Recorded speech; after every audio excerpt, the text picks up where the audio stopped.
Hello বন্ধুরা, আর কিছুক্ষণের মধ্যে ঝেঁপে বৃষ্টি ৩ জেলায়, হতে পারে কালবৈশাখী ঝড়ও। অস্বস্তি কি কমবে তাহলে বন্ধুরা?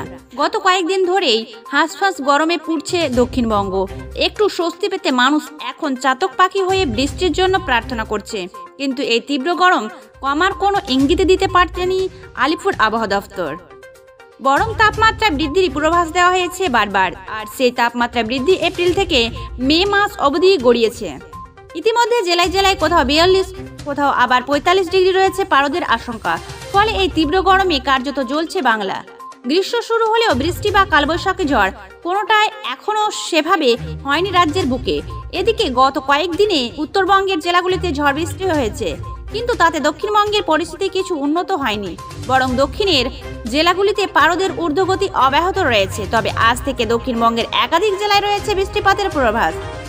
আজ থেকে আগামী ৩ দিন হালকা বৃষ্টি হবে এইসব জেলায়। ফলস্বরূপ তাপমাত্রা কিছুটা নিয়ন্ত্রণে থাকবে বলে মনে করা হচ্ছে। তবে ঝড় বৃষ্টি হলেও দিনভর ভ্যাপসা গরম এখনও। এক নজরে দেখে নিন আজকের আবহাওয়ার পূর্বাভাস। আলিপুর আবহাওয়া অফিসের পূর্বাভাস অনুযায়ী আজ কলকাতার বৃষ্টি তেমন পূর্বাভাস নেই। আজ সকাল থেকে ভ্যাপসা গরম বেড়েছে শহরে, কারণ আর্দ্রতার পরিমাণ আজ বাড়ছে। আজ শহরের সর্বোচ্চ তাপমাত্রা ৩৮ ডিগ্রি সেলসিয়াস এবং সর্বনিম্ন তাপমাত্রা থাকবে ৩০ ডিগ্রি সেলসিয়াস। তবে আগামী ৫ই মে থেকে বৃষ্টির সম্ভাবনা রয়েছে কলকাতা সহ গাঙ্গেয় জেলাগুলিতে। আজও দক্ষিণবঙ্গে তাপপ্রবাহের চললেও কয়েকটি জেলায় আজ বৃষ্টিপাতের পূর্বাভাস দেওয়া হয়েছে। আজ দক্ষিণবঙ্গের পশ্চিম মেদিনীপুর, ঝাড়গ্রাম, পুরুলিয়া, বাঁকুড়া, বীরভূম এবং পূর্ব বর্ধমান এবং পশ্চিম বর্ধমান জেলায় তাপপ্রবাহের জন্য সতর্কবার্তা জারি করেছে হাওয়া অফিস। এছাড়াও